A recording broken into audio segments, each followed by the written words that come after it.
sizge köyüp yürgenim Manga söygü bergen bolsunuz Veslinizde özdep yürgenim Bu könglimni bilgen bolsunuz Rastur sizge köyüp yürgenim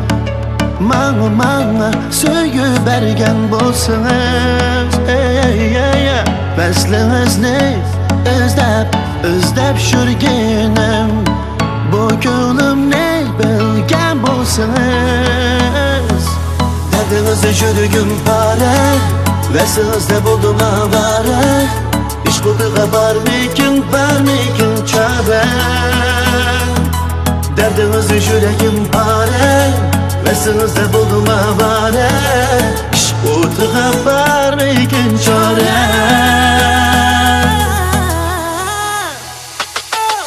Hatırımın markasında soruy Nime üçünden barıydım okşamaydı başkaga Bir ömür atrapında boluy Kulağımdan yutab şikayetçi geldik naştıga Tuncu görüp peşanemde ter Yani yanmay dedim yürügümle ber Yani azabını gayrı kıla yüreğli düz bop kaldım bu ev Barçı nasıl almaş durum soğuk kıla yemini Boyun paka bozum sen üçün üsüp alay meyvini Nemini özgerttim mi tenini Ben bir ömürge hemra bolup tam tarttım mı gemini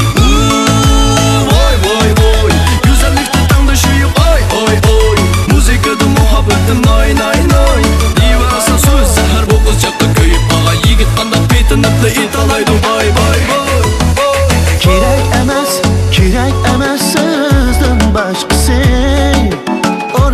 Ornunuzda almaz hiç kişi Siz bilenler Bəxtim külgüsü Bu könglimni bilgen bolsunuz Derdinizde yürgüm pare Veslinizde buldum avare O dıyğa barmikin çare Derdinizde yürgüm pare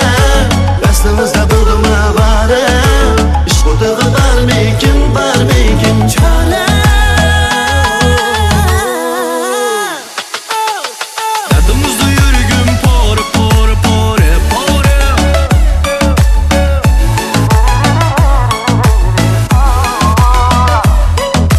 Şuduğa barmikin çare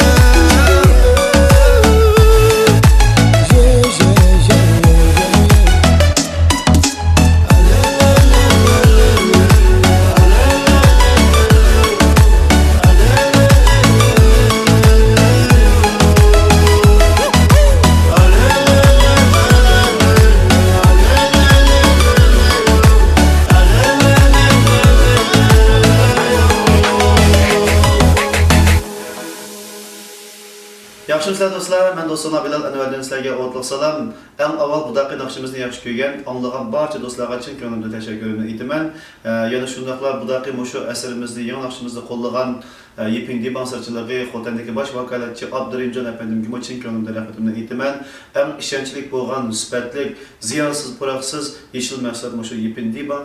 sirini sizlarga tavsiya qilaman. Shundaqla bizning Yanfulu gruppasi mushu Yeping Diban sirchiligi hamkorligining uzun muddatli shundaqla mustahkam hamkorlik qilishi uchun ko'ngilli tilakdoshman.